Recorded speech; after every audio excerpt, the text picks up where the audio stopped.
You got clients, you got your accounting system. What do you need from your clients to properly set them up in your accounting system so you can end up billing the clients once you perform services or sell them goods? So let's go over the documentation that you're going to want to gather when setting up your client in your accounting system, and ultimately go over how you're going to request money from your clients. And lastly, how are you going to get paid for the services and goods that you are selling? So the first question you want to ask yourself is, who are your clients? Are they individuals? Are they businesses, governments, nonprofits? Who are you doing? Who are you selling goods or providing services for? Because depending on who your clients are, that might require different levels of documentation. And we're going to talk in general terms what you want to get when you're setting up your client in your accounting system. Once we know who our clients are, we're going to look to our accounting system, and we're going to need some basic information to fill out within the accounting system that'll help us guide what other information we're going to need when setting up a client. And I'm going to use QuickBooks as an example here. If you have a more sophisticated system, there could be a lot more fields that you need to fill out, but we're going to use QuickBooks as a guideline. So we need to gather the basic information: name, address, contact information, email, phone number. Do they have a website? Am I dealing with an individual? Am I dealing with a business? If I'm dealing with a business, nonprofit, or a government agency, I'm probably going to have multiple contacts that I want to enter into my system so I know who to reach out for what. I'm sure one person's going to get an invoice for accounts receivable. There's going to be multiple other people I'm working with on the job, the project, or whatever they've hired me to do. So I'm more than likely going to have multiple contacts with multiple email addresses and multiple phone numbers. You want to think through that so you can properly set them up, especially to know who the contact is that's going to receive the invoices and pay you for your services and goods. You want to know who that person is and make sure your accounting system is going to be sending that to the right person. So here's a live example using QuickBooks Online. Tyler Durden is my client. He works for Soap Incorporated, and I've added his email address, I've added his phone number, I've added the website for his business, and I'm also going to add the check name in case I need to write him a check later down the road. Continuing on with the general information, I have his billing address for Soap Incorporated, 537 Paper Street, Wilmington, California, 90744. I'm adding that into QuickBooks to continue my client profile. Now, the following is just general guidelines. This might not fit every situation, and there might be more documentation you actually need to obtain depending on your industry. But it's not a bad idea to grab a W-9. This is going to give you the client's information, address, contact person. In addition, if you are in a situation where you need to have a contract with the client, an engagement letter, a statement of work, this is where you want to have that documentation.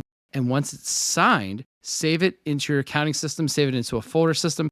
If you can get it into your accounting system, that's a great place to put it so you can reference it. You can just go in and pull up the PDF or whatever you have. If you're dealing with nonprofits, you want to grab their tax exempt status. If you will be direct debiting your clients, you want to get their banking instructions. If you're dealing with any sort of regulatory situation where you need documentation, you need regulatory documentation, you need background information, this is also where you want to save. You want to save all this stuff together so you can build a good client profile. All right, now we've got our client set up in the system. We're ready to perform services, sell them goods. The next step we need to figure out is, how are we going to bill our clients for our goods and services? And there's a lot of ways to do this. You can invoice the client. You can bill them hourly, which ultimately you're going to send them an invoice. Is it per engagement? Is it per project? Is it a monthly direct debit that for a service that you're hitting their bank account or credit card each month? Is it an annual billing? Is it per usage as they use items? Do you charge a retainer like an attorney does? Or do you have a website where somebody buys goods and it's a point of sale transaction? And then you want to set up your accounting system so it can handle how you bill your clients. Is it going to be a direct data feed from direct debits that you're charging your clients? Are you manually sending them invoices and tracking accounts receivable?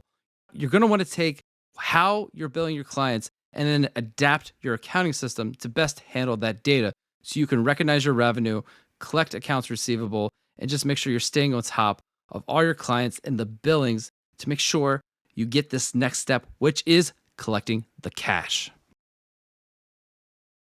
So you get your clients set up, you build them, you got everything set up for the billing. Now, how are your clients going to pay you?